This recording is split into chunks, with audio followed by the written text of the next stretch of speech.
போறோம்னா ஒரு புக் பார்க்க போறோம். எந்த புக்னா இந்த புக் தான்.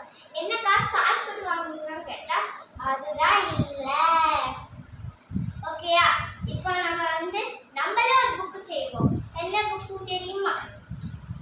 ஒரு பேப்பர், ஒரு 5 பேப்பர் இல்லைன்னா 4 பேப்பர் இல்லைன்னா 10 பேப்பர் இல்லைன்னா 11 பேப்பர் இல்லைன்னா 3 பேப்பர் கூட 3 பேப்பர் எடுத்துக்கிது. ஓகே, அந்த அளவுக்கு பேப்பர் எடுத்துக்கணும். அந்த அளவுக்கு பேப்பர் எடுத்துட்டு உங்களுக்கு முன்னாடி என்ன டிசைன் வேணுமோ போட்டுக்கலாம். ஆனால் முன்னாடி டிசைன் போட்டிருக்கேன் பார்த்தீங்கன்னா தெரியும். அடுத்து இந்த மாதிரி நான் எடுத்து காட்டுறேன். பின் போட்டுக்கோ. பின்